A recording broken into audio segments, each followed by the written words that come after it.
श्री कृष्ण श्री कृष्ण श्री कृष्ण श्री कृष्ण। गुरुर्ब्रह्मा गुरुर्विष्णु गुरुर्देवो महेश्वरः गुरु साक्षात् परं ब्रह्म तस्मै श्री गुरवे नमः। तस्मै श्री गुरवे नमः। उपनिषद इस शब्द का अर्थ भगवान शंकराचार्य ने अपने कठोपनिषद के भाष्य में दिया है। कहते हैं उप और नी ये दो उपसर्ग के बाद जब शब्द यह धातु आता है तो उससे उपनिषद शब्द बनता है। उप माने नजदीक, नी माने निश्चय से। शब्द धातु के तीन अर्थ हैं, गति, हिंसा, अवशरण। गति माने हमारे जीवन का डेस्टिनेशन और अवशरण माने ढीला करना, संसार के बंधन को जो ढीला करता है। और हिंसा माने नाश करना, माने अपने स्वरूप के अज्ञान का जो नाश करता है। तो उपनिषद शब्द का अर्थ जिसके अध्ययन से अपने जीवन में स्वरूप का जो अज्ञान है उसका नाश हो, संसार का बंधन ढीला हो और अपने जीवन का जो लक्ष्य है उसकी प्राप्ति हो। इस प्रकार से उपनिषद शब्दों को जब हम समझेंगे तो उपनिषद शब्देन ब्रह्म विद्या उच्यते। उपनिषद शब्द के द्वारा ब्रह्म विद्या का ही प्रतिपादन होता है। जैसे हमारे हाथ में क्या है, उपनिषद है, तो पुस्तक उपनिषद नहीं है, यह शब्द राशि उपनिषद नहीं है। उपनिषद शब्द का अर्थ अपना स्वरूप। तो ऐसे अनेक उपनिषद है और उसमें भगवान शंकराचार्य की कमेंट्री भाष्य 11 उपनिषदों पर है। तो उनको लोग कहते हैं कि वो मेजर उपनिषद है, बाकी के माइनर है। लेकिन ऐसे मेजर माइनर कुछ नहीं होता। ये तो अंग्रेज जो कहते हैं उसको हम स्वीकार करते हैं। अंग्रेजों ने कहा ना तो मैं ठीक है। देखो विवेकानंद स्वामी कहते थे कि जब वो इंडिया में थे तब तो किसी ने उनको नहीं माना। जब वो फॉरेन रिटर्न हो गए तो तुरंत सब मानना शुरू कर दिए। इसलिए यह उपनिषद कोई माइनर मेजर नहीं होता। जैसे कहते हैं एलिमेंट्री फिजिक्स, तो फिजिक्स कोई एलिमेंट्री थोड़ी है, वो विद्यार्थी एलिमेंट्री है। फिजिक्स तो वही है, अलग नहीं। इसी प्रकार से यह उपनिषद मेजर माइनर नहीं होते।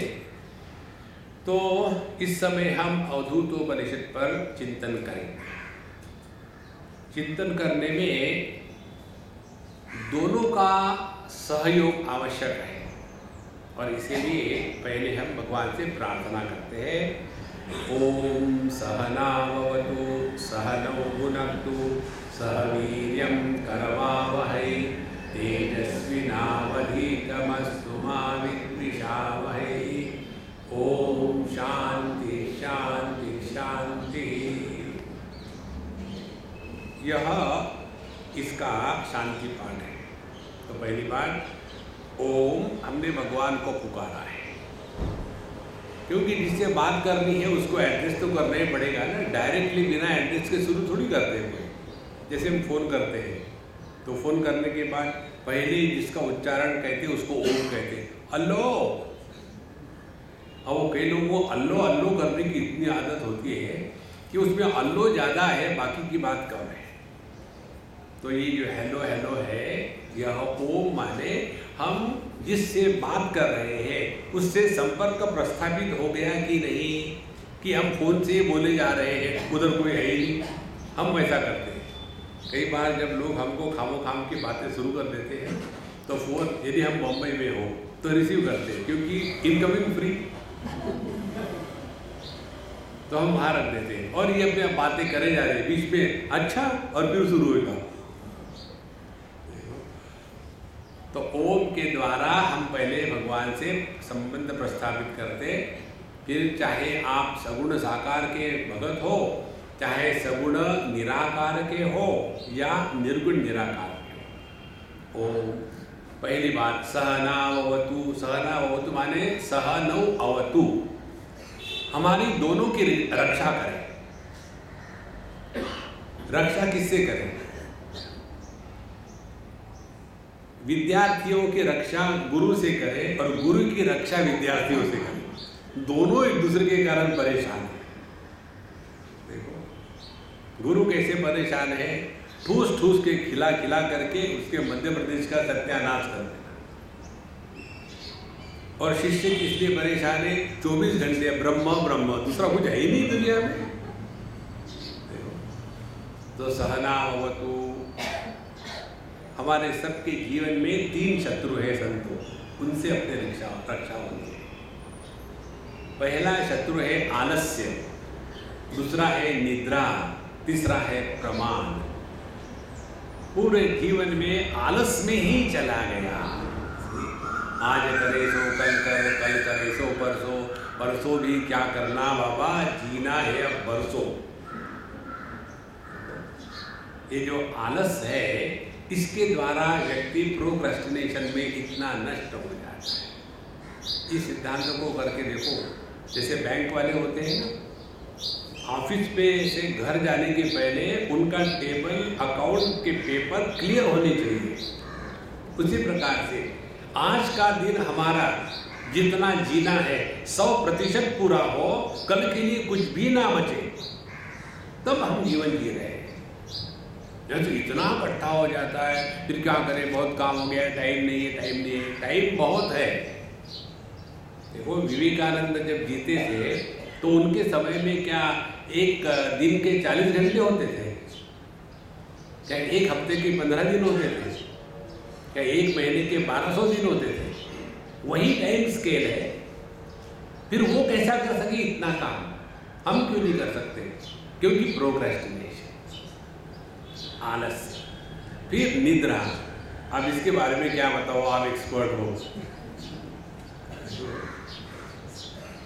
भगवान कृष्ण ने अर्जुन को भगवद गीता में गुडाकेश इस शब्द से संबोधित किया है कई बार। गुडाकेश का तात्पर्य है गुडाकायः ईशः गुडाकेशः, जो निद्रा का ईश्वर है।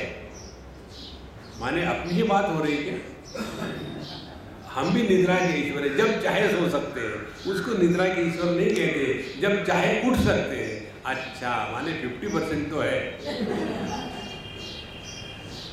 तो निद्रा 2 प्रकार की है। एक प्रकार की निद्रा जिस निद्रा से हम एकदम फ्रेश होकर के बाहर आते हैं, और दूसरी निद्रा वो है कि उतना बोझा होता है कि फाइनली कमर दुखती है और बदन दुखता है, बिस्तर भी दुखने लग जाता है, और जब हमको नेचर्स कॉल आता है तब हम नेचुरली उठते हैं, एकदम ऑर्गेनिक।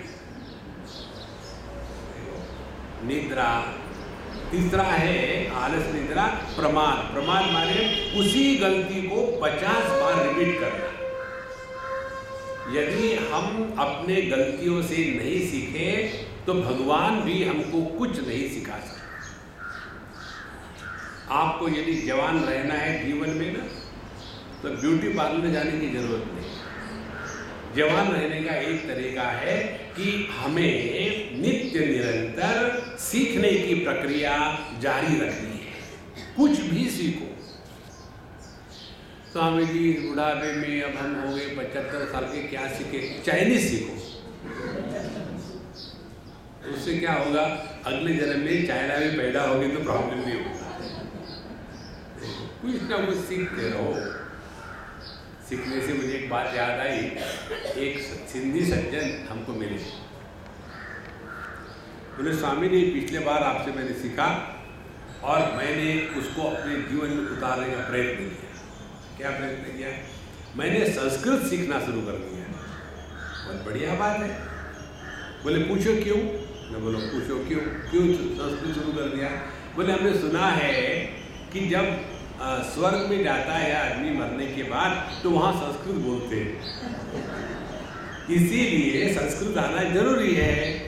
हमने कहा ये तो बहुत ही अच्छी बात है, इसको कहते हैं दूरदृष्टि, बहुत अच्छी बात है। लेकिन कल्पना करो, मैं नहीं चाहता ऐसा होगा भी नहीं, कल्पना करो, समझो आप मरने के बाद स्वर्ग में नहीं नरक में गए तो बोले मुझे सिंधी आती है।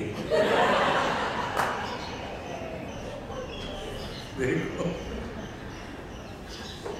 Keep learning throughout your life, you will never go old. तो पहले 3 शत्रु आलस्य, निद्रा, प्रमाद, इससे हटे। फिर सहनौ भुनक्तु। सहनौ भुनक्तु का तात्पर्य है 2 प्रकार के व्यक्ति होते हैं, ऑर्डिनरी और एक्स्ट्राऑर्डिनरी। ऑर्डिनरी व्यक्ति में एक्स्ट्रा फैक्टर जोड़ देना है। ऑर्डिनरी व्यक्ति क्या होता है, जो अच्छा लगता है वो हम करेंगे, और एक्स्ट्राऑर्डिनरी क्या होता है, जो करना है वो अच्छा करेंगे। ठीक है डिफरेंस? तो यदि हमको अध्ययन करना है तो करना है, सुबह जल्दी उठना है तो उठना है, यदि सामने जो थाली में खाना आया है खाना है तो खाना है। मुझे नहीं अच्छा लगता, it's a wrong way, except when I से, क्योंकि मुझे दूसरा कोई चाह रहा ही नहीं। मैं लोगों के यहाँ खाना खाने के लिए जाता हूँ ना, लोगों को लगता है कि मैं डब्बा हूँ, उसमें भर भर के ठोस ठोस के रखूँ। और फिर मैंने एक टेक्निक सीखी, बाकी के लोग कहते हैं कि हमको नहीं चाहिए तो उनको नहीं देते, लेकिन हम जब कहते हमको नहीं चाहिए, नहीं खाना ही पड़ेगा, अरे हम मरेंगे ना तो नेवर माइंड। अरे तो फिर हमने नया टेक्निक निकाला, क्या? हम कहते हमको नहीं अच्छा लगा। जब अच्छा नहीं लगा कहता वो अपना हाथ पीछे खींच लेते हैं, उनको कहना नहीं चाहिए वो नहीं मानेंगे। तो सहनौ भुनक्तु, हम यदि उपनिषद का अध्ययन कर रहे हैं तो उसमें आनंद लेना है। ऐसे नहीं फिर आ गए उपनिषद सुबह सुबह उठ करके। स्वामी जी एक बार अपने पुणे के आदमी ने मुझे कहा था, बहुत पुरानी बात है, उस समय पहली बार मैंने सदाचार ग्रंथ का यहाँ चिंतन किया था। एक कोई बुढ़ाऊ थे पुनेरी, और मुझे कहते हैं स्वामी जी मैं शाम के लेक्चर को आता हूँ, आपके सुबह के लेक्चर को नहीं आ सकता, क्या आप सुबह का लेक्चर दोपहर को नहीं ले सकते? ये जो पुणेरे ही कर सकते हैं। तो मैंने कहा क्यों, ऐसा क्यों करें? बोले सुबह मैं घूमने जाता हूँ, और पिछले 50 साल से मैं पर्वती पर घूमने जाता हूँ, और लोग मेरे जाने को देख करके अपनी घड़ी ठीक कर दे। अब उसमें ये तो समझ में आया हाउ टू फिक्स प्रायोरिटीज। सुबह घूमना तो रोज ही है, आधा घंटा आगे पीछे क्या फर्क पड़ता है, पर लोगों की घड़ी को आपको क्या करना है? आप अपनी घड़ी देखो, टाइम जा रहा है, भाई भगवान का नाम लो। इसलिए सहनौ भुनक्तु, आगे कहते हैं सहवीर्यम करवावहै। दोनों का पार्टिसिपेशन अत्यंत आवश्यक है। ऐसे नहीं कर्मण्येवाधिकारस्ते मा फलेषु कदाचन, आप पढ़ाते जाओ, आपको क्या फर्क पड़ता है? आपको लगता है मैं जोक मारता हूँ, लेकिन ये सत्य है। अभी अभी बम्बई में एक अम्मा है, मुझे कहती थी स्वामी जी आप भागवत पर बोलते हैं क्या? हमने कहा हाँ बोलता हूँ। तो हम भागवत सप्ताह कराना चाहते, बोलो आप। तो हमने कहा ठीक है बोलेंगे। कितने घंटे बोलेंगे? हमने कहा 75 मिनट सुबह, 75 मिनट शाम को। बोले नहीं नहीं हम तो चाहते हैं 2.5 घंटे सुबह, 2.5 घंटे शाम को। हमें टेप रिकॉर्डर है क्या? किसी भी व्यक्ति का मन 1 घंटा, सवा घंटे से ज़्यादा एकाग्र नहीं रह सकता। बोले बाकी महात्मा तो करते हैं 4-4 घंटे। हमने कहा वो तबला बेटी ब्रांड है। देखो चिंतन करने के लिए मन की एकाग्रता चाहिए। इसीलिए जब वो देखते हैं ना कि अब पब्लिक सो रही है तो सियावर रामचंद्र की जय, सबकी नींद खुल गई। अब मुझे जब आपकी नींद खोलनी होती है तो मैं जोक ठोक देता हूँ तो उठ जाते हैं, कुछ तो भी हुआ। देखो संतो, इसीलिए सहवीर्यम करवावहै, जितना श्रोता सिंसियर है उतना ही वक्ता सिंसियर चाहिए। लेकिन होता क्या है, श्रोता सोता है और वक्ता बक्ता है। हमारे बिहार में है वो को वो कहते हैं, तो बक्ता है, श्रोता सुनता थोड़ी है, सोता है। सह वीर्यम करवावहै। तीसरी चौथी बात, तेजस्विनौ अधितमस्तु। जो हमने पढ़ा सुना है वो यदि समय पर काम में नहीं आया तो जितना पढ़ा सुना है वो सब व्यर्थ हो गया। अधितम तेजस्विनौ अस्तु। जो पढ़ा है, हमको एक डॉक्टर ने है मुंबई में, मुझे पता चला उसके पिताजी का स्वर्गवास हो गया। जब मैं आया तो मैंने उसको फ़ोन किया। डॉक्टर ने, अम्मा मैंने तुम्हारे पिता या माता के बारे में कुछ सुना है। बोले स्वामी जी हाँ, लेकिन मुझे ही आश्चर्य लगा कि मेरा कहीं भी संतुलन डिस्टर्ब नहीं हुआ। मैंने पूरा काम किया, बिल्कुल मन शांत रहा। मुझे भी आश्चर्य लगा ये कैसे हो सकता है। मैं इतनी अटैच थी उनसे। फिर कहती है कि आपको इतने सालों से सुन रहे हैं ना, उसका प्रभाव मुझे समझ में आया। देखो, अधितम तेजस्विनौ अस्तु। कष्ट किसके जीवन में नहीं आते, दुख किसके जीवन में नहीं आते। दुख के कारण दुखी होकर के अपने जीवन के संतुलन को खो देना, यह आध्यात्मिक साधक के जीवन का लक्षण नहीं है। तेजस्विनौ अधितमस्तु। और सबसे महत्व की बात, मां विद्विषावहै। अपने हृदय में किसी के भी प्रति द्वेष की भावना न होवे। ध्यान से सुनना। एक बार हम शिरडी गए, हमारे साथ 2-4 कमांडोलू थे। तो हम वहाँ गए क्योंकि हम बाबा जी हमको स्पेशल एंट्री मिलती है, तो हमारे साथ कमांडोलू भी आ जाते हैं। शायद इसीलिए वो आते हैं, नहीं तो वो लंबी लाइन में लगना पड़ता है। तो वहाँ हम गए, मत्था टेका और उन्होंने हमको एक नारियल दे दिया और हम निकल गए बाहर। तुरंत आधा 2 या 3 सेकंड समझो, ज़्यादा नहीं। तो हमारा कमांडोलू कहते हैं बाहर आने के, स्वामी जी आपको वहाँ इतना चांस मिलता है, आप वहाँ 2 सेकंड भी नहीं रुके, सिर्फ माथा टेकर निकल गए। हम तो चाहते ज़्यादा से ज़्यादा उनके सर की तरफ देखते रहे और माथा टेकते रहे। हमने कहा देखो, जितनी लंबी लिस्ट होती है ना, उतना लंबा नमस्कार होता है। भगवान ये करो, वो करो, ऐसा करो, ऐसा करो। अरे मैं भूल गया, वो तो भूल ही गया, उसको भी करना था। हमारा नमस्कार इस प्रकार का होता है। बोले फिर आप हमको कुछ नहीं मांगना, नहीं कुछ तो जरूर मांगते होंगे। हमने कहा वो अंदर की बात है, हम क्यों बताएं। फिर भी प्लीज़ हमको बताओ, मेरा सुनो। हमने बाबा को एक ही चीज़ मानी है जीवन में, उन्होंने हमको दी है, और वो ये है किसी के भी प्रति मजाक में भी, सपने में भी एक भी बार द्वेष की भावना का उदय ना हो। जिस अंतःकरण में द्वेष निर्माण होता है वहाँ परमात्मा का प्राकट्य नहीं हो सकता। तो द्वेष भी करना है तो भगवान का करो ना।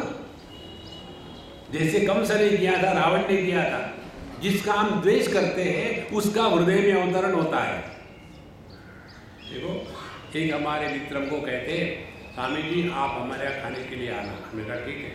बोले और किसी को मत लाना। ठीक है, नहीं लाएंगे। पेट को ले आऊँगी, उसको भी रख के आओ। बोले पेट को लिया। फिर हमको कहते वो जो सज्जन है ना, हम उनको अपने घर में नहीं आने देते, उनको नहीं अच्छा लगता। आई हेट ही। उन्होंने ऐसा कहा तो मुझे बहुत ज़ोर से हंसी आई। तो बोले स्वामी जी आप हंस क्यों रहे हो। हमने कहा यार जब जोक होता है तो हंसते हैं ना, लेकिन जोक समझना चाहिए। कई बहादुर होते हैं, जोक होने के बाद पूछते हैं हाँ फिर क्या हुआ। तो बोले इसमें क्या जोक हुआ। हमने कहा जोक ये हुआ, तुम कहते हो you hate him therefore he should not come to your house. बोले हाँ, लेकिन वो तुम्हारे हृदय में बैठा है महाराज। जिसका हम द्वेष करते हैं उसका निवास अपने हृदय में होता है। मां विद्विषावहै। इसीलिए किसी भी प्रकार से ये 5 बातों को जीवन में नित्य नियम से उतारना, यह तैयारी है उपनिषद के अध्ययन की। और आगे 3 बातें कहते हैं, ओम शांति शांति शांति। पहली शांति स्थूल देह को लेकर के। हमारा स्थूल देह हमें उपलब्ध होवे। देखो, स्वास्थ्य का तात्पर्य ये नहीं है कि सड़ बुसड़ बने हुए हैं, लेकिन कभी भी अपना देह अपने को उपलब्ध नहीं है। सुबह उठना है, अभी नहीं, आधे घंटे के बाद, फिर उठ गए 2 घंटे के बाद, आप उठ के क्या करेंगे, फिर सो गए। नहीं, body should be available to us whenever required, तब जाकर के हमारा देह हमारे काम का है। उसके बाद दूसरी शांति होती है मन की। जिसका मन शांत नहीं है वो व्यक्ति जगत में स्वयं भी सुखी नहीं रहता और अन्य को, किसी को भी सुखी नहीं रह देता।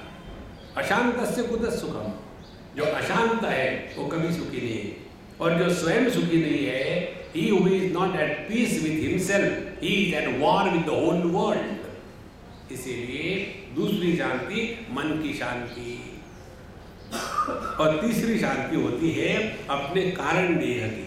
कारण देह का तात्पर्य अपूर्णता को ही हमने संपूर्ण मान के रखा है। ज्ञान का कभी अभाव नहीं होता, इसको ठीक से समझ लेना संतो। कई बार अज्ञान का अर्थ ज्ञान के अभाव को कहते हैं। ज्ञान का अभाव नहीं हो सकता। फिर ज्ञान में अपूर्णता होती है। अ का तात्पर्य अभाव नहीं, अ का तात्पर्य अपूर्णता। जब मैं इसी बच्चे को मेरा बच्चा मानता हूँ, बाकी बच्चे मेरे नहीं है, तो अपने आप उसमें मेरा तेरा झगड़ा शुरू हो जाएगा और संसार प्रारंभ होगा। कब मैं केवल अपने ही देह को मेरा देह मानता हूँ, अन्य देहों को नहीं, तो फिर अपनी ही सुविधा देखेंगे, अन्य चाहे भाड़ में जाए।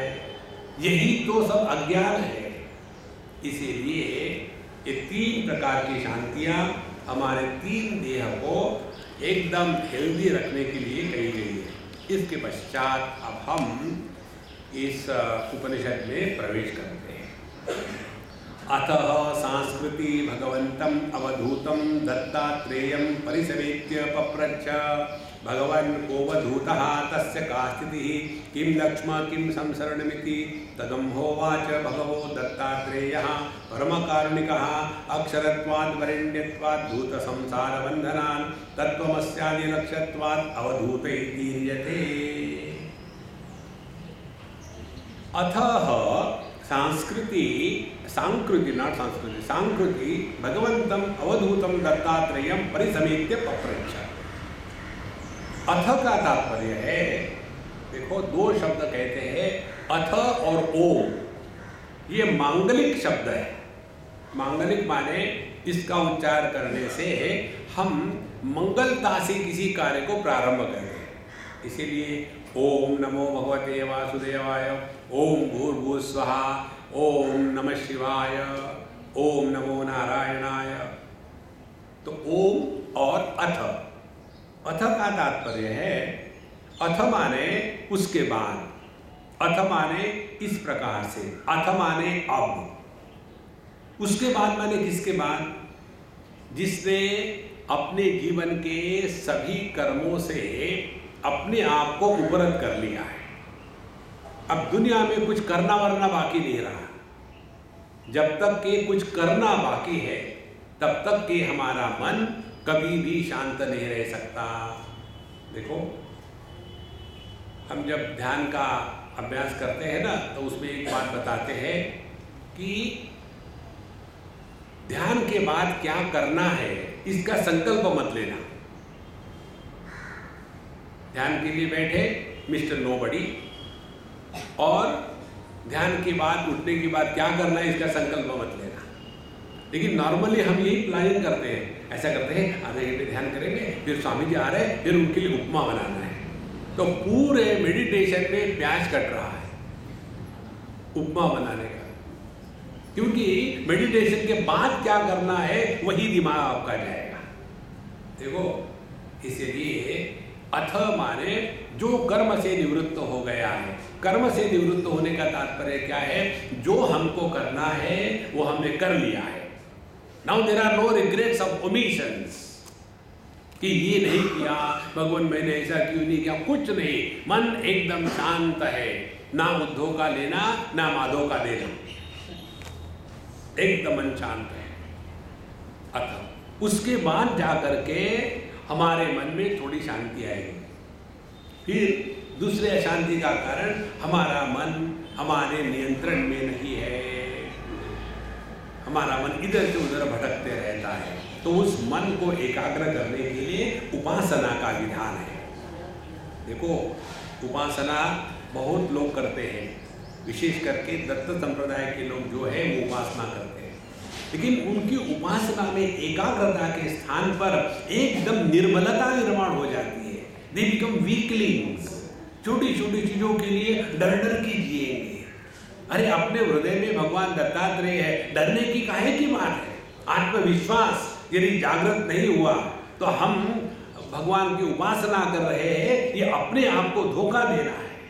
देखो महाराज, हृदय में आत्मविश्वास की जागृति अत्यंत आवश्यक है। विश्वास के द्वारा काम प्रारंभ करें और आत्मविश्वास के द्वारा उसमें सफलता आती है। यदि विश्वास भी नहीं, आत्मविश्वास भी नहीं, काहे का परमात्मा का विश्वास होगा? इसीलिए अथ का तात्पर्य जो हमको करना था कर लिया, उपासना करके मन एकाग्र हो गया। वेदांत डिंडिमा नाम का एक ग्रंथ है, उसमें कहते हैं कर्माणि चित्त शुद्ध्यर्थम एकाग्र्यार्थम उपासनम मोक्षार्थम ब्रह्म विज्ञानम इति वेदांत डिंडिमा। अपने जीवन में अंतःकरण के शुद्धि के लिए कर्म किए जाते हैं। इच्छाओं को पूरा करना यह आध्यात्मिक साधना का तात्पर्य नहीं है, अंतःकरण को शुद्ध करना है। उसी प्रकार से उपासना का तात्पर्य डर डर के जीना नहीं है, बल्कि अंतःकरण को एकाग्र करना। एकाग्र का तात्पर्य क्या है? एकाग्र माने जब हम चाहे, जितने समय तक चाहे, जिस कार्य के लिए चाहे, उतने समय तक उतने कार्य के लिए हमारा मन हमें उपलब्ध है, उसको कहते हैं एकाग्रता। एकाग्रता का मतलब ये नहीं कि धागा ले लिया और उसको काटा और फिर थूक लगाया और सुई के छेद में डाला और नहीं गया, उसको नहीं कहते एकाग्रता। एकाग्रता का तात्पर्य है हमारा मन जब हम चाहे उपलब्ध हो। तो जब अंतःकरण शुद्ध और एकाग्र हो जाता है, तब जाकर के उपनिषद के अध्ययन की पात्रता निर्माण होती है। इसलिए अथ आगे कहते ख का तात्पर्य यह ऐतिहासिक घटना है, ये कोई कॉक एंड बुल स्टोरी नहीं है। तो अथ सांस्कृति नाम का, सांकृति नाम का एक बहुत काबिल शिष्य था, साधक था। वो भगवान दत्तात्रेय के पास पहुंचा। और कैसे पहुंचा?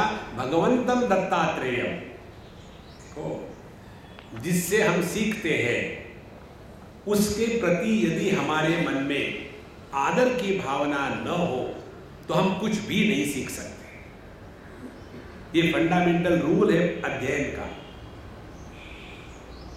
जिस टीचर के प्रति, शिक्षक के प्रति हमारे मन में आदर ना हो, घृणा हो, उस विषय से भी हम घृणा करने लग जाते हैं। देखो, इसीलिए पहली बात भगवंतम, यदि हम उस गुरु को, उस आचार्य को भगवान स्वीकार करने के लिए तैयार नहीं, उससे ये सीखेंगे कि हम भगवान हैं, ये कैसे हो सकता है? इसीलिए भगवंतम का तात्पर्य है आचार्य के प्रति भगवत बुद्धि होवे। दोष बुद्धि होगी तो हम कुछ नहीं सीख सकते। देखो कैसे, आपको पता होगा किसी भी मूर्ति में कोई व्यंग हो, समझो भगवान कृष्ण की मूर्ति है और उसकी छोटी उंगली टूट गई हो, तो ऐसे खंडित विग्रह की पूजा नहीं करते। कारण क्या है? कारण यही है कि हमारी दृष्टि जो है ना, जो सुंदरता है उसमें नहीं जाएगी, जो खंडित है वहां जाएगी। देखो, मनुष्य का ये स्वभाव है। इसीलिए यदि हमने जिनसे सीखना है, उनमें यदि हमने दोष बुद्धि रखी तो हम नहीं सीख सकेंगे। तो भगवंतम दत्तात्रेयम, भगवान दत्तात्रेय के परिसवेत्य माने ई गतौ धातु है, उससे बनता है परिसमेत्य, परितः, बिल्कुल ठीक प्रकार से, योग्य प्रकार से, सम्यक पूर्णता से। ऐसे नहीं कि गुरु शॉपिंग के लिए निकले और देखते हैं कौन गुरु ठीक है।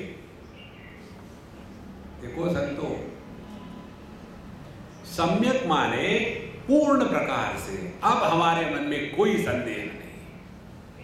यदि संदेह युक्त किसी के साथ हमारी इंटरेक्शन होवे तो हमको कभी लाभ नहीं होता। तो योग्य प्रकार से, संपूर्ण समर्पण से अपने गुरु महाराज के पास पहुंचे और पप्रच्छ का तात्पर्य है, नहीं अब स्वामी जी आ ही गए हैं तो कुछ प्रश्न पूछने पड़ेंगे, नहीं तो उनको लगेगा कि हम सब बेवकूफ़ है, तो कुछ प्रश्न पूछो। जैसे अहमदाबाद में, वहाँ मैनेजमेंट में हमने लेक्चर मारा, विषय था time management skills for managing life. और लेक्चर पूरा हो गया, प्रश्न कागज पर लिख के भेजे। तो जो बीच में कंडक्ट कर रहे थे एमसी, उन्होंने देखा वो प्रश्न और नीचे रख दिया। हमने कहा क्यों? बोले स्वामी जी बेकार प्रश्न है। हमने कहा तुम कौन होते हो उनके प्रश्नों को अच्छा बुरा कहने वाले? It is between me and him, give me that question. नहीं स्वामी जी, ऐसे फिर मैं उठ के चला जाऊंगा। ओके, बड़ा मुश्किल से दिया। प्रश्न कितना सुंदर था। प्रश्न था 1.5 घंटा टाइम मैनेजमेंट स्किल सुना। प्रश्न था, स्वामी जी आपकी दाढ़ी सफेद है और बाल काले क्यों है? माने 1.5 घंटे तक वो मेरे बालों में ही फंसा था। अब 1.5 घंटे तक वो क्या सुना होगा? तो उन्होंने कहा देखो स्वामी जी, मैंने कहा ना बकवास प्रश्न। मैंने कहा प्रश्न बकवास नहीं, तुमको उसका उत्तर मालूम नहीं इसलिए तुम कहते हो। फिर मैंने उनको पूछा, देखो भाई आपने कभी देखा है क्या रास्ते में जो अपने जूते ठीक करने वाले बैठते हैं, जिनको कॉबलर कहते हैं, तो वो जब कोई भी व्यक्ति आ रहा हो तो उसके चेहरे की तरफ नहीं देखते, जूते की तरफ देखते। जो टेलर हो वो भी किसी के चेहरे की तरफ नहीं देखता, कपड़े की तरफ देखता। कहाँ से सिला है? अब इसको एक्सटेंड करो, जो किसी के बालों की तरफ देखता है वो कौन हो सकता है? बालम नहीं, बार्बर। तो हमने कहा देखो ये बार्बरस फिलॉसफी नहीं है अपनी। तो पप्रच्छ का तात्पर्य है हमारे प्रश्न में जिज्ञासा हुए। प्रश्न अनेक प्रकार से पूछे जाते हैं। एक प्रश्न पूछने का तरीका यह है कि किसी की परीक्षा लेना। जैसे परीक्षा में होता है ना, पूछते हैं कि बताओ पृथ्वी का वजन कितना है, तो उत्तर देना चाहिए कि अमुक अमुक वजन है। ऐसे थोड़ी कर लिख के उसका उत्तर दे दिया कि गूगल कर लेना, नहीं, हमको लिखना पड़ता है। इसी प्रकार से पप्रच्छ का तात्पर्य है कि हमको जिज्ञासा है। तो उन्होंने जाकर के सांकृति ने भगवान दत्तात्रेय के पास गए, योग्य प्रकार से, बड़े समर्पण से। उपनिषद में इसका वर्णन आता है, तद विज्ञानार्थम गुरुमेवाभिगच्छेत् समित् पाणिः श्रोत्रियं ब्रह्मनिष्ठम। श्रोत्रिय जो शास्त्रों के अध्ययन अध्यापन में माहिर हो, ब्रह्मनिष्ठ, और केवल पांडित्य ना हो, केवल वाग विलास ना हो, बल्कि जिनकी इस तत्व में निष्ठा है, दृढ़ता है, ऐसे आचार्य के पास जाकर के पूछना चाहिए। और कैसे? समित पाणी ही, हाथ में सूखी लकड़ी ले जाना चाहिए ताकि आचार्य की चिता जल्दी जले।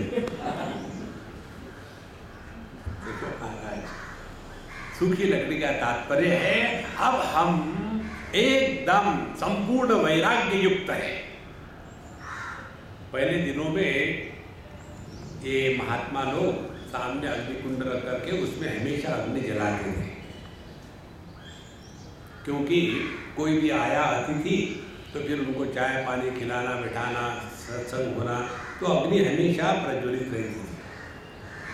और इसीलिए अब महात्मा जी को जाकर के जंगल में लकड़ी तोड़ के लाना, इसलिए जो भी आता था तो लकड़ी लेके आता। तो फिर आजकल के लोगों ने क्या करना चाहिए, गैस सिलेंडर लिया।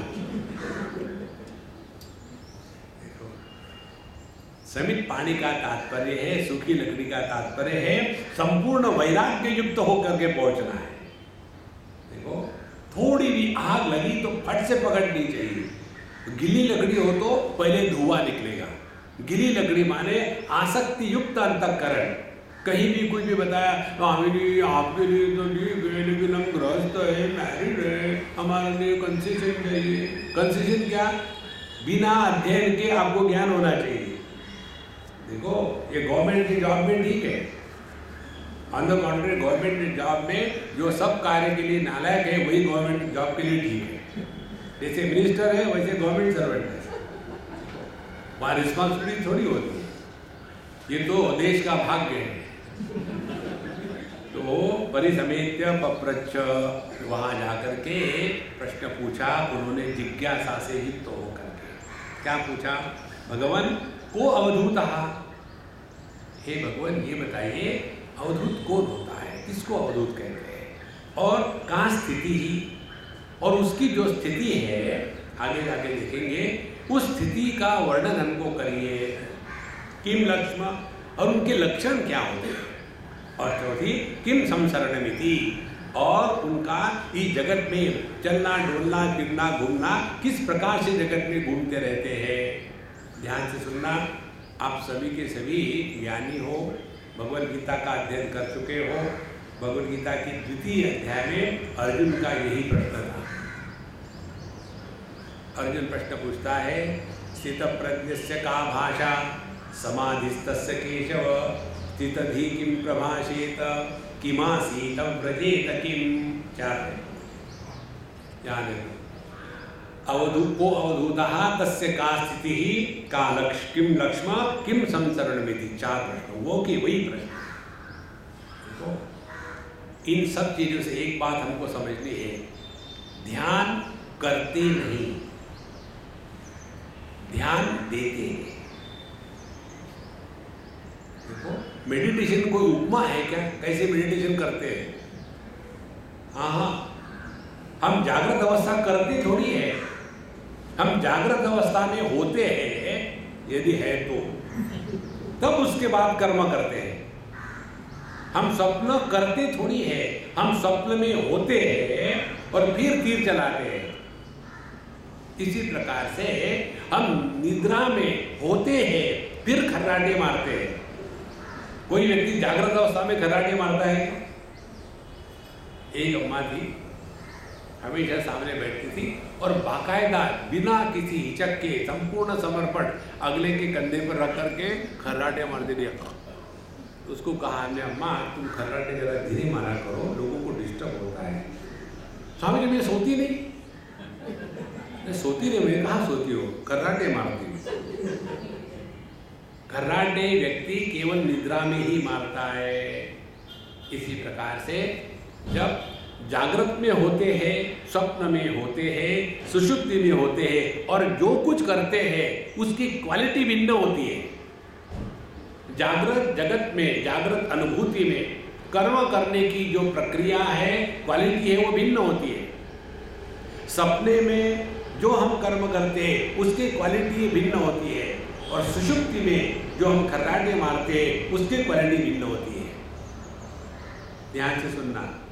इसी प्रकार से जब हम ध्यान में होते हैं तब हमारा जीवन कैसे चलता है। ऐसे थोड़ी है आधा घंटा ध्यान मेडिटेशन, बाकी फ्रस्ट्रेशन। हमको 24 घंटे ध्यान में रहना है, ये प्रश्न यहाँ पूछे। देखो इसका महत्व किसमें है? महत्व ध्यान में बैठने का नहीं है। स्थित प्रज्ञ, स्थित प्रज्ञ माने स्टेडी विजडम। हमारी समझ दृढ़ है या हमारी समझ टाइम के अनुसार बदलती है। समझदार व्यक्ति 24/7 समझदार रहता है। कोई ऐसा कहे नहीं मैंने इंजीनियरिंग किया है, सब कुछ किया है, इलेक्ट्रिकल इंजीनियरिंग, लेकिन पता नहीं क्या हो जाता है, जब भी मैं कहीं 2 छेद देखता हूँ बिजली के, उंगली डालने का मन करता है और फिर मैं डाल देता हूँ, फिर शौक बैठता है, क्या करूँ। कोई बालक ये बात करे तो वो सहानुभूति का पात्र है, और कोई बड़ा पढ़ा लिखा ये बात करे तो he is a character of ridicule, उसकी तो हम मजाक उड़ाएंगे ना। इसी प्रकार से कोई कहे कि हम अध्यात्म के मार्ग पर चलने वाले हैं, देखो अध्यात्म के मार्ग पर चलने वाले जितने दुखी होते हैं ना, उतने दुनिया के लोग दुखी नहीं है। हम बताएं आप कारण क्या है, वो तो दुनिया में पूरे दिल से लग जाते हैं ना। हमारा ना तो दुनिया में लगना है, ना प्रभु में लगना है, ना घर के ना घाट के। इस दुनिया में रहना है तो क्वालिफिकेशन है अज्ञान शिरोमणि, तब जाके दुनिया में आप आनंद ले सकते हो। हमारे मुंबई के चौपाटी में भेल खाने को चले जाओ, थोड़ा भी आपको ज्ञान होगा तो आप खा नहीं पाओगे, दुखी हो जाओगे। वहां की भेल खानी है तो you have to be absolutely ignorant, कैसी वो भेल बनाते हैं उसके बारे में देखने की जरूरत ही नहीं, देखा तो आप नहीं खा पाएंगे। तो वहाँ चले जाओ, वो ब्रह्मा जी के जैसे एक न्यूज़पेपर पुराना सड़ा उसका एक कोन बनाते हैं, फिर उसमें एक आकाश डाल दिया, फिर वायु डाल दिया, फिर अग्नि डाल दिया, फिर जल डाल दिया, फिर पृथ्वी डाल दी, हिलाया, और उसके पश्चात ब्रह्मा जी जैसे जीवन फूकते हैं करके फिर मनुष्य को भेज दिया। उसी प्रकार से ये सब करने के बाद हमारे यूपी के भैया जो है उनका सभी उन्हीं का राज्य है। फिर वो ऐसा करने के पश्चात ऊपर से एकदम organic salt, rich in iodine, iodine माने उसमें आय होता है। अब जिसको इसका ज्ञान है वो उसको कभी एंजॉय नहीं कर सकता, और जिसको इसका ज्ञान नहीं है खाएंगे थोड़ी और मिर्ची डाला तो जगत को एंजॉय करने के लिए अज्ञान चाहिए।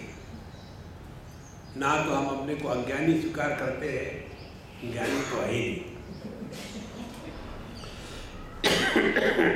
तो उसके बाद क्या करेंगे, फिर उसके पश्चात हम ये सोचेंगे कि हम इतनी आध्यात्मिक साधना कर रहे हैं, लोग हमको समझते क्यों नहीं।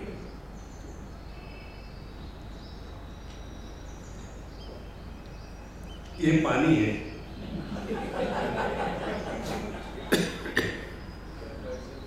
मैंने आपको दिखा दूं, नहीं तो स्वामी जी बीच में एक पेक मार गए। स्पिरिचुअलिटी है लिक्विड।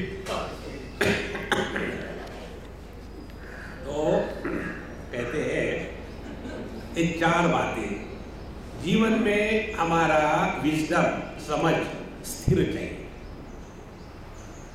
तब जाकर के हम ध्यान में जी रहे हैं। जो व्यक्ति ध्यान में जीता है उसको जीवन मुक्त कहते हैं। इसके वर्णन में भगवान कृष्ण क्या कहते हैं, दुखेषु अनुद्विग्न मनाः सुखेषु विगत स्पृहः वीतराग भय क्रोधः स्थितधिः मुनि उच्यते। माने जीवन में दुख आने के बाद जो दुखी नहीं होता और सुख आने के बाद सुख के प्रति आसक्त नहीं रहता, और जिसके अंतःकरण से काम क्रोध लोभ इत्यादि हमेशा के लिए मिट गए हैं, वह व्यक्ति ध्यान में जी रहा है। ऐसे व्यक्ति को कहते जीवन मुक्त। नहीं तो लेक्चर के समय ब्रह्म, लेक्चर के बाद भ्रम नहीं, it is continuous unbroken experience. इसीलिए अवधूतस्य का स्थिति को अवधूतः, उसके बाद उसकी स्थिति क्या है, लक्षण क्या है, और संसरणम इति वही जगत में कैसे रहते हैं कि अपने ही कमरे में बंद करके बैठे रहते हैं। तगम होवाच भगवो दत्तात्रेयः परम कारुणिकः। तो ऐसे सांकृति को भगवान दत्तात्रेय जी ने बताया। और कैसे कहते हैं, कौन है भगवान दत्तात्रेय? परम कारुणिकः। देखो ये बात बहुत महत्व की है, समझना चाहिए। हमारे जीवन में जिसकी आवश्यकता है वही हमको भगवान देते हैं। इस सिद्धांत को पकड़ लो। जैसे हम हॉस्पिटल में जाते हैं, हॉस्पिटल में जाने के बाद डॉक्टर हमारी जो आवश्यकता है उसके अनुसार हमको ट्रीटमेंट देते हैं। एक बार हम बीमार थे गए हॉस्पिटल में,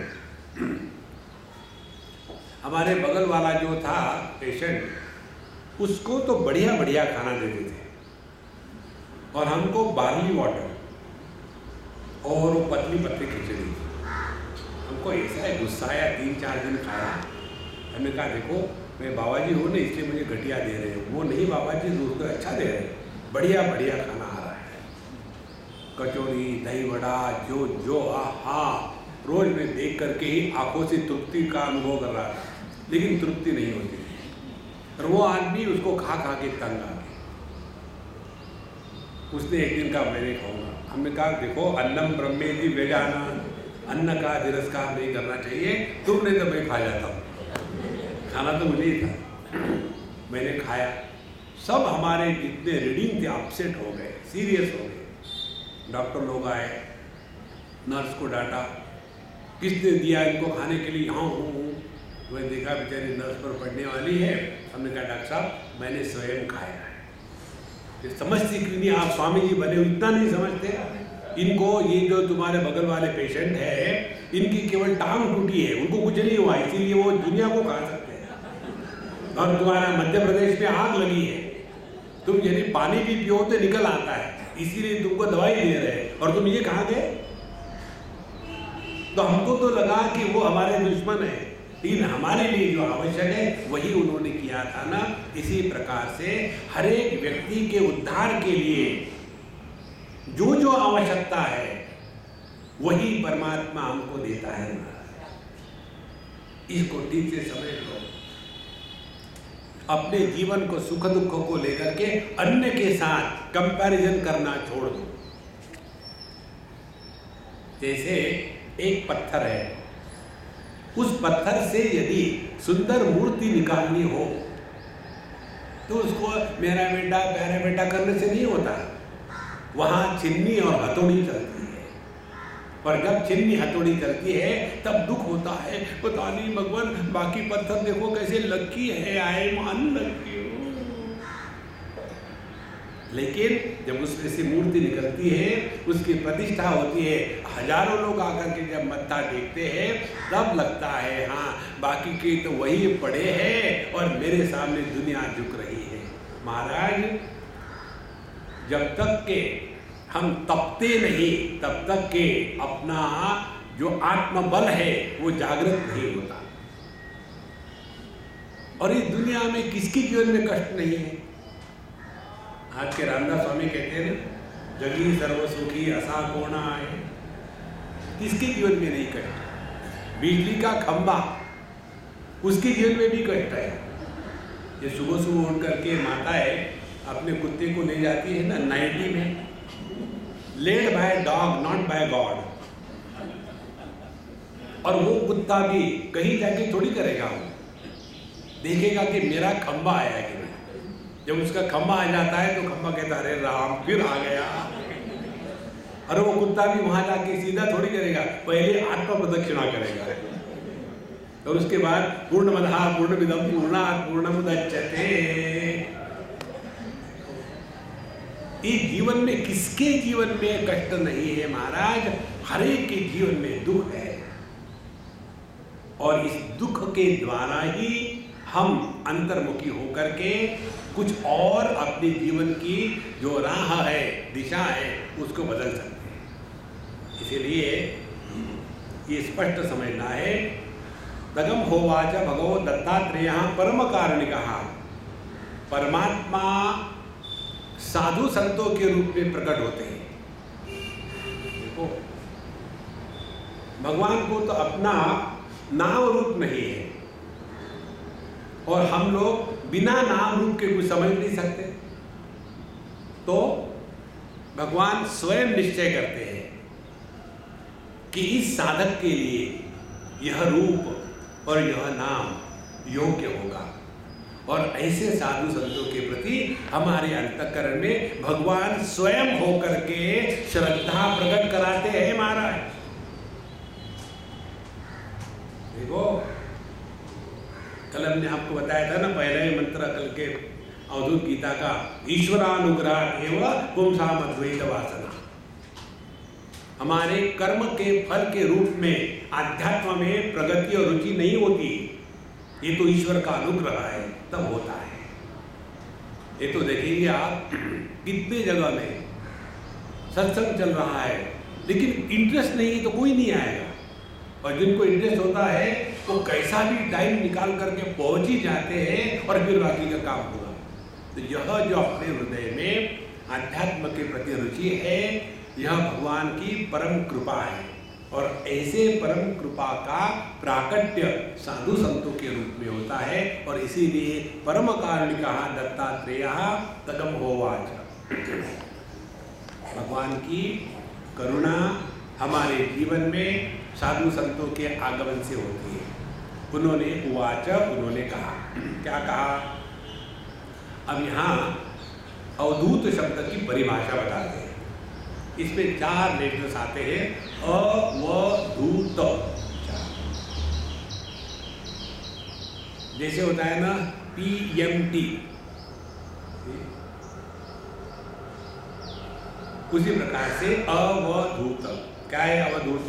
अवधूत है अक्षरत्वात् व वरेण्यत्वात् धूत संसार बंधनात् और तत्वमस्यादि लक्षार्था 4 होते हैं। तो पहले बात बताते हैं कि अक्षरत्वात्, जो अपने इस अक्षर तत्व में निष्ठावान होकर के जिसके माध्यम से वही अक्षर तत्व प्रकट हो रहा है, वह अवधूत है। ध्यान से सुनना, आगे जाके बताएंगे। जैसे बिजली के लिए चाहे बल्ब हो, चाहे फैन हो, चाहे एम्पलीफायर हो, चाहे कंप्यूटर हो, चाहे टीवी हो, बिजली को कोई फर्क नहीं पड़ता। इसी प्रकार से अवधूत वो है कि चाहे स्त्री हो, पुरुष हो, ब्राह्मण क्षत्रिय वैश्य शूद्र हो, हिंदू मुसलमान क्रिश्चियन सिख हो, ब्रह्मचारी गृहस्थ वानप्रस्थ सन्यासी हो, मनुष्य हो, पशु हो, पक्षी हो, ईंट हो, पत्थर हो, परमात्मा को इससे कोई फर्क नहीं पड़ता। अक्षरत्वात्, जिसकी इस एक तत्व पर निष्ठा है, अक्षरत्वात्, और इसीलिए वरेण्यत्वात्। वरेण्य माने वर्णीयम, जो अपने गायत्री मंत्र में आता है ना, तत्सवितुर्वरेण्यम भर्गो देवस्य धीमहि धियो यो न प्रचोदयात्, तत्सवितुः वरेण्यम भर्गः। तो वरेण्यम माने वर्णीय, जगत में यदि वर्ण किसको करना है तो इसी तत्व को करना है। देखो, आपके यहाँ जब वो शादी की पत्रिकाएं छापते हैं, उसमें 2 शब्द आते हैं, वधू और वर। वधू माने जो वध करने में एक्सपर्ट है, और वर माने जो वर जीता है, अंदर में खोखा है। तो वर्णीय, तो वरेण्यत्वात्, जिसने इस वरेण्य परमात्मा तत्व को अपने जीवन में उतार करके उसी तत्व को प्रकट होने का जो मौका देता है, ऐसा अवधूत। और इसीलिए अवधूत के माध्यम से भगवान ही प्रकट होते हैं। वैसे देखा जाए तो परमात्मा का ही प्राकट्य है, लेकिन परमात्मा का प्राकट्य दृग्गोचर होता है अवधूतों के माध्यम से। इस प्रकार से गाय के पूर्ण शरीर में दूध है फैला हुआ, लेकिन उस दूध की उपलब्धि जो है केवल गाय के स्तनों में होती है। सांप के पूरे देह में जहर फैला हुआ है, लेकिन उसकी उपलब्धि जब वो काटता है उसी समय होती है। इसी प्रकार से इस संपूर्ण विश्व में परमात्मा ठसाठस भरा हुआ है, लेकिन उस परमात्मा की उपलब्धि हमको अवधूत साधु संतों के माध्यम से ही होती है। इसीलिए अक्षरत्वात् वरेण्यत्वात्। अब उनमें क्या विशेषता है? देखो, हम एक बार किसी के यहाँ गए थे और जैसे उनके यहाँ घर में गए तो वहाँ का वातावरण हमको जरा विचित्र लगा, थोड़ा बहुत नॉट कंफर्टेबल। हमने कहा अपन को क्या फर्क पड़ता है, खाना खा के जाना है। तो हम गए, अपना बैठे तो अम्मा कहती है कि स्वामी जी 15 मिनट लगेंगे, मुझे थोड़ा खाना गर्म करना है। करो, कोई बात नहीं। तो मैंने टीवी शुरू कर दिया। जैसे टीवी शुरू कर दिया, उन दिनों में एक ही चैनल आता था, पहले नहीं थे चैनल। तो जैसे शुरू कर दिया टीवी, तो जैसे चूहे में छेद में से चूहे निकल के आते हैं ना, वैसे 5-6 बच्चे आ गए। स्वामी जी टीवी देख रहे हैं। तो फिर मैंने कहा यार ये किसके कौन गा रही है? मैंने किसी का नाम ठोक दिया। तो समझिए ये वो नहीं है, आपको कुछ नहीं आता। धीरे धीरे आइस वॉज थॉट, जो अलग बना था बच्चों में, हम में एकदम निकल गया। खाना खाया। जब हम खाने को बैठते हैं ना, तो घर के बच्चों को हम खाना खिलाते हैं। लोगों को लगता प्यार है, लेकिन मेरा टेक्निक ये है, व्हाई टेक रिस्क।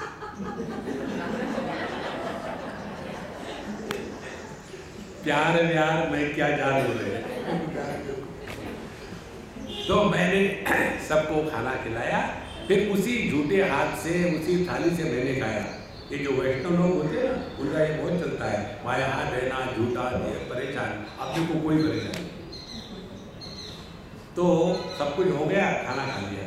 फिर हम सोफा पे बैठ के गप हाँक रहे थे। लड़के ने पूछा, हामी जी आप में और हम में क्या फर्क है? आपने उसी थाली से खाया, हमने उसी थाली से खाया। आप टीवी देखते हैं, हम टीवी देखते हैं। आप डाइनिंग टेबल पे बैठे, हम डाइनिंग टेबल पे बैठे। आप गप लड़ा रहे, हम गप लड़ा रहे, क्या फर्क है? तो कुछ फर्क नहीं। तो फिर दादी माँ आपको नमस्कार करते, मुझे क्यों नहीं करते? हमने क्या उसको पूछो, मुझे क्या मालूम है, उसको पूछो। तो दादी माँ हमारे कौन होती है? शेषम कोपे न पूरे। जब किसी का उत्तर नहीं आया तो गुस्सा करो, चुप बैठो, भगवान के प्रश्न पूछते हैं। स्वामी जी बैठो। हमने कहा अम्मा उसने ठीक कहा है, प्रश्न तो ठीक ही है। फिर मैंने उसको कहा, देखो तुम जब पढ़ते हो तो तुम्हारा मन क्रिकेट की मैच में जाता है। जब तुम क्रिकेट की मैच देखते हो तब तुम्हारा मन अपने दोस्त के साथ घूमता है ना। जब तुम दोस्त के साथ घूमते हो तब तुम्हारा मन घर में मम्मी डैडी की डांट की याद करता है ना। और जब मम्मी डैडी के सामने होते हो तब तुमको याद आती है ना, वो पिक्चर तो छूट ही गया, कैसे जा करके देखे। बोले हाँ, आपने कैसा जाना? हमने कहा हमको एक्सरे रीजन। हमने कहा देखो साधु संत वो होते हैं जब वो बोलते हैं तब बोलते हैं, जब सुनते हैं तो सुनते हैं, जब खाते हैं तो खाते हैं, जब सोते हैं तो सोते हैं। तुम कर सकते हो ऐसा? देखो यही तो सौंदर्य है जीवन का। हमारी स्थिति कैसी है? उस कार के जैसी। एक बार शुरू हो गई धक्का मार मुड़ के, और समझो आप खंडाला से लोनावाला से खंडाला से पनवेल की तरफ जा रहे हो, स्लोप है स्टेडी, और कुछ बीच में आवश्यकता पड़ी कि ब्रेक अप्लाई करें, लेकिन आपकी गाड़ी माशाअल्लाह ब्रेक अप्लाई करने के बाद 15 मिनट के बाद ब्रेक लगता है, तो कैसा सत्यानाश होगा। इसी प्रकार से हम लोग पहले स्टार्ट ही नहीं हो पाते, स्टार्ट हो गए तो रुक नहीं पाते। देखो आपने देखा होगा ना, किसी के हाथ में माइक आ गया फिर उसको रोकना असंभव है, क्योंकि हमारे पर अपने पर कोई कंट्रोल ही नहीं है। इसीलिए कहते हैं अक्षरत्वात् वरेण्यत्वात् धूत संसार बंधनात्, जो इस संसार में रहते हुए भी संसार के द्वारा जो कभी प्रभावित नहीं होते उनको कहते हैं अवधूत। देखो, हमको किसी गुफा में जाकर के नहीं बैठना है,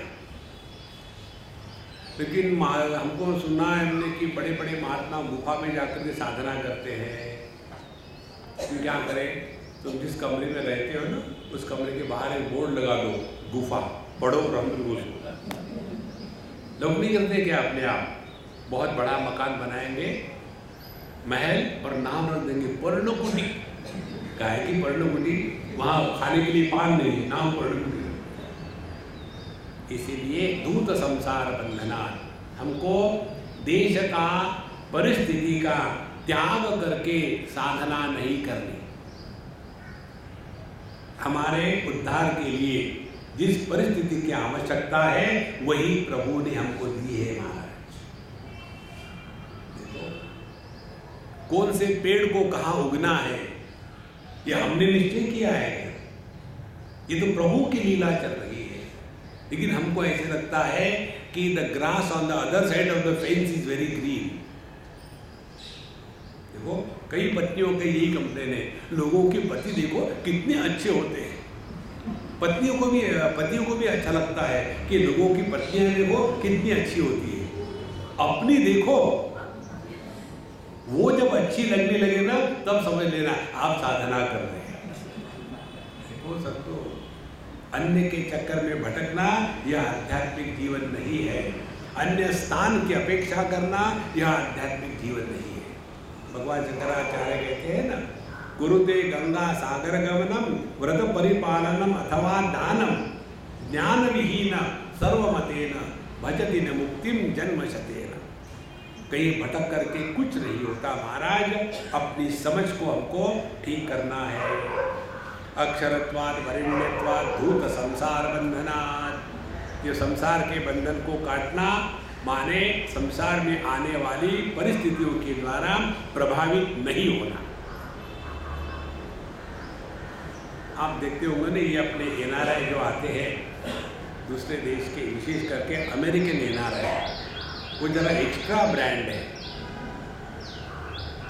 वहाँ हर चीज को इतना चिक करके रखते हैं, साफ सफाई और फिल्टर का पानी, ये वो। जब वो इंडिया में आते हैं तो इंडिया में उनको एक ही अनुभूति होती है, डिसेंट्री मध्य प्रदेश ठिकाने पर नहीं है। और हम लोग यही रहते, हमको कुछ नहीं होता। कारण क्या है? उनकी जो रेजिस्टेंस पावर है वो जीरो हो गई है। इसी प्रकार से अपने संसार में रहते समय अपने रेजिस्टेंस को बढ़ाना है।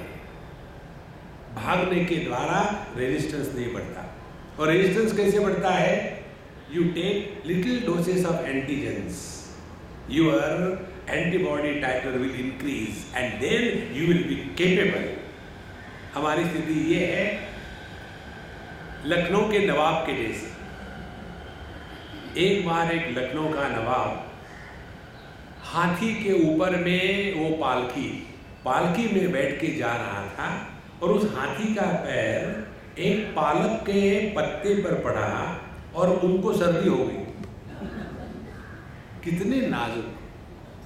देखो, धूत संसार बंधनात्, इसी जगत में रहना है लेकिन जगत के द्वारा प्रभावित नहीं होना है।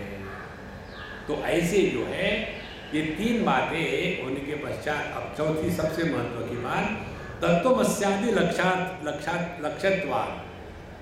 तत्वमसि इस महावाक्य का जो लक्षार्थ है, लक्षार्थ किसको कहते हैं? एक है वाच्यार्थ, दूसरा है लक्षार्थ। जैसे वाच्यार्थ क्या है कि तुम सुंदर हो, सीधा सीधा कह दिया तुम सुंदर। लक्षार्थ क्या है?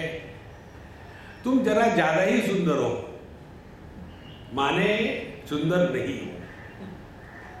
तुम जरा ज्यादा ही इंटेलिजेंट हो, माने तुम इंटेलिजेंट नहीं हो। देखो, तो लक्षार्थ हमारे कुछ लखाया जाता है। इसी प्रकार से तत्वमसि इस महावाक्य का लक्ष्यार्थ क्या है? तत् माने परमात्मा, त्वम माने तुम, असि माने हो, तुम परमात्मा हो। ये कैसे हो सकता है? मैं तो अल्पव्यापी, परमात्मा सर्वव्यापी। मैं तो अल्प शक्तिमान, परमात्मा सर्वशक्तिमान।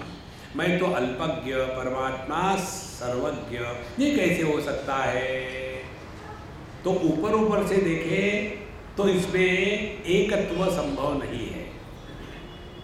फिर हमको लक्ष्यार्थ का यदि ग्रहण करना है तो क्या कहेंगे कि यदि आप परमात्मा की माया की उपाधि को हटा दो तो ईश्वर गायब हो जाएगा, पंचकोशों की उपाधि को हटा दो तो जीव गायब हो जाएगा, रूप और नाम की उपाधि को हटा दो तो जगत गायब हो जाएगा। ये जो उपाधि रहित एक सत्ता है, यह तुम्हारा अपना स्वरूप है।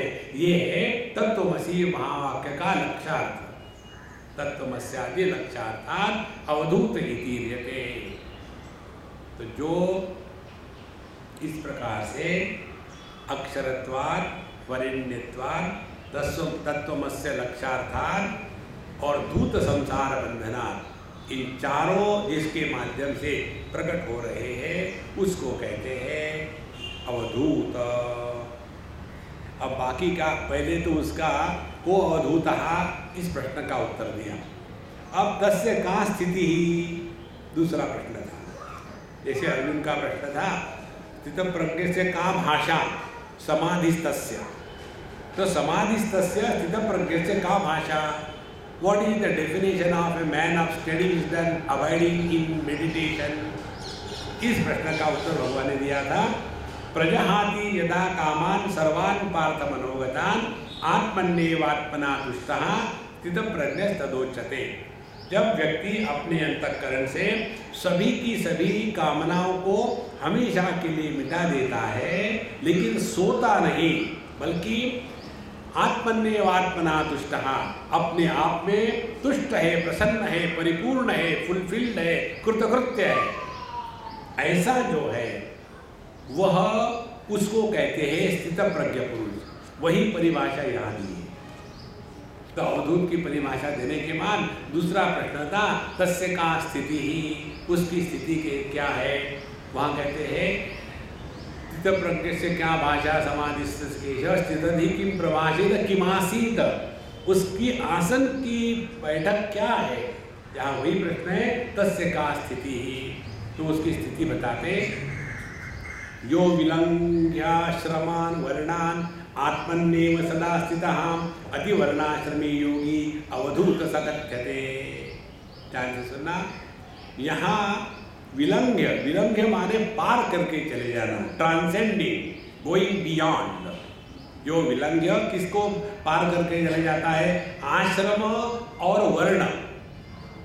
आश्रम चार होते हैं, ब्रह्मचारी, गृहस्थ, वानप्रस्थ, सन्यासी, और वर्ण चार होते हैं, ब्राह्मण, क्षत्रिय, वैश्य, शूद्र। हमारे भगवान ज्ञानेश्वर महाराज अवधूत थे,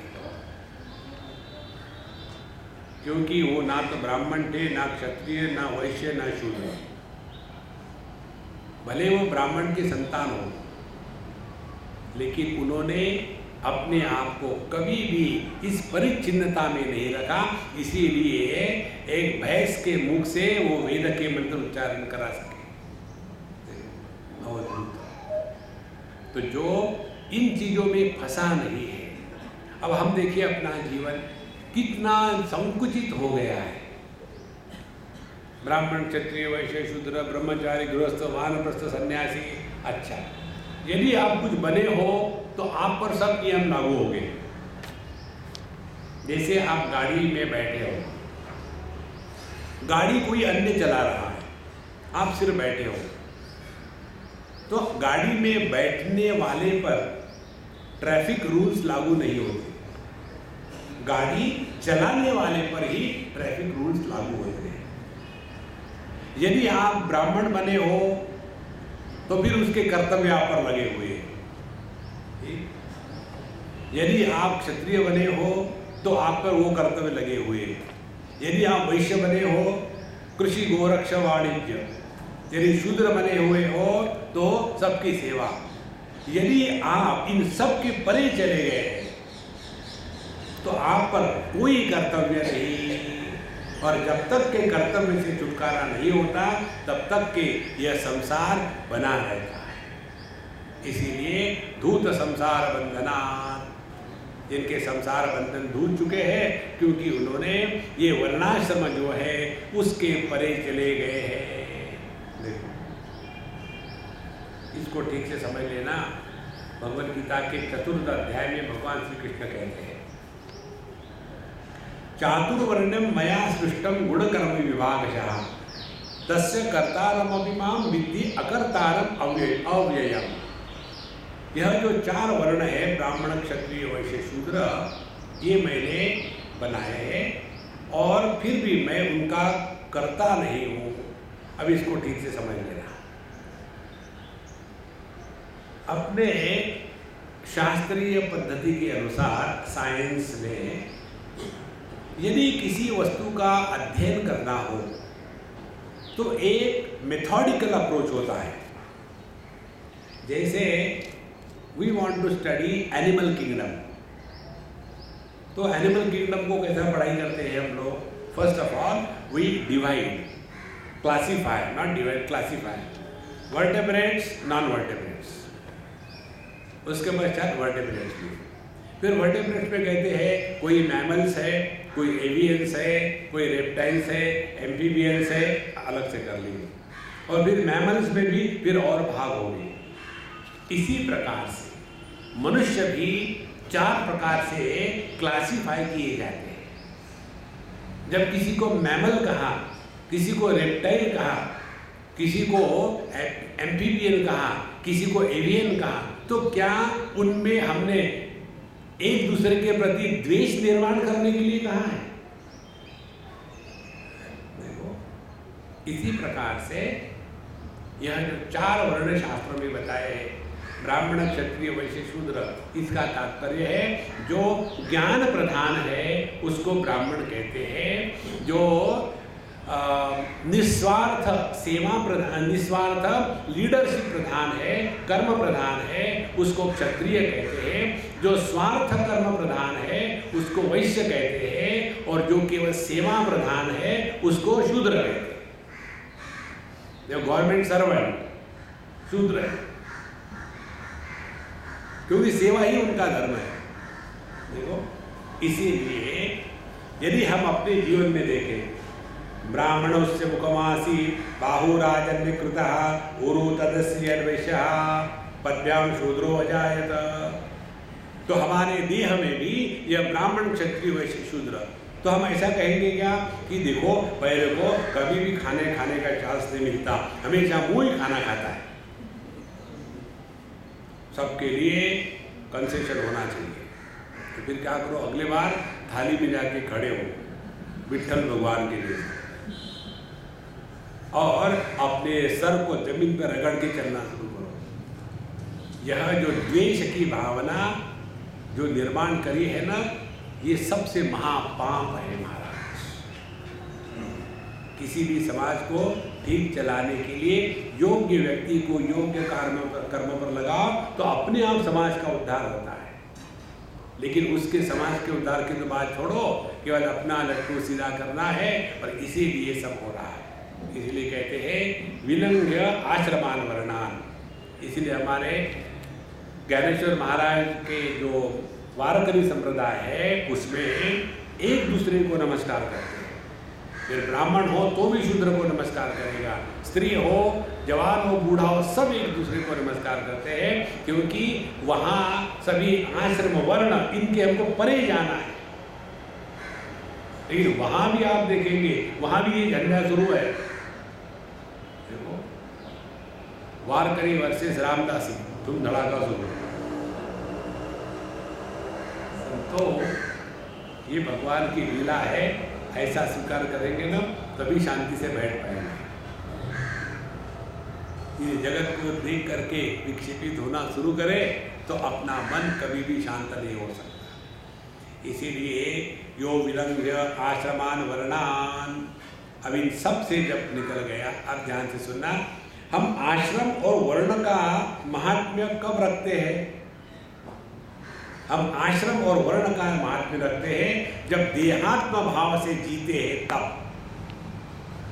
गहरी नींद में जब हमारे देहात्म भाव का अभाव हो गया तो वहाँ हम स्त्री नहीं, पुरुष नहीं, जवान नहीं, बूढ़े नहीं, ब्राह्मण नहीं, क्षत्रिय नहीं, पढ़े लिखे नहीं, अनपढ़ नहीं, माँ नहीं, बाप नहीं, ये सब के सब जो बच्चे पैदा हो जाते हैं, जिसको कहते हैं शास्त्रों में गौण आत्मा, ये जितने भी गौण आत्मा पैदा हो जाते हैं उसका मूल है मिथ्यात्मा।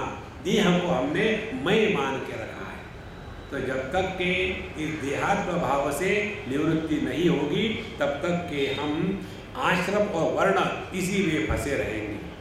और आश्रम वर्ण में रहने का तात्पर्य देहात्म भाव से ऊपर उठना है। तो जिस काम के लिए प्रभु ने हमको बनाया है वो काम करो और उसके ऊपर उठ जाओ, लेकिन जो काम हमको करना नहीं वो हम करेंगे और फिर वहाँ दुखी होना शुरू हो जाएंगे। इसीलिए यह जो वर्णाश्रम व्यवस्था है ये समाज में फूट डालने के लिए, भेद डालने के लिए नहीं है। ये वर्णाश्रम व्यवस्था के द्वारा समाज सुचारू रूप से चल करके जिसमें सबका भला होगा, सर्वे भवन्तु सुखिनः सर्वे सन्तु निरामयाः, इसके लिए नारायण कहो ओम विलंघ्याश्रमान वर्णान आत्मनि एव सदा स्थितः। और ये कब होगा? जब देहात्म भाव खत्म हो गया, जीवात्म भाव खत्म हो गया, तब जाकर के हम अपने स्वरूप में निष्ठावान होकर के रहते हैं। ऐसी इस अवधूत की स्थिति होती है, क्योंकि का स्थिति ही we are living as body, avadhut live through the body, we are living as mind, avadhutas live through the mind. देखो, जब हम देहात्म भाव से जिएंगे तो संसारी है, देहात्म भाव के ऊपर उठ गए तो साधक है, जीवात्म भाव के ऊपर उठ गए तो अवधूत है, और अवधूत के माध्यम से ही परमात्मा प्रकट होते हैं पूर्ण रूप से। यह अवधूत की स्थिति है। और अतिवर्णाश्रमी योगी अवधूत सकथ्यते, तो अतिवर्णाश्रमी जो वर्णाश्रम के परे चले गया है उसी को अवधूत योगी कहते हैं। बाकी की बात कल के एपिसोड में होगी। ओम पूर्णमदः पूर्णमिदं पूर्णात् पूर्णमुदच्यते पूर्णस्य पूर्णमादाय पूर्ण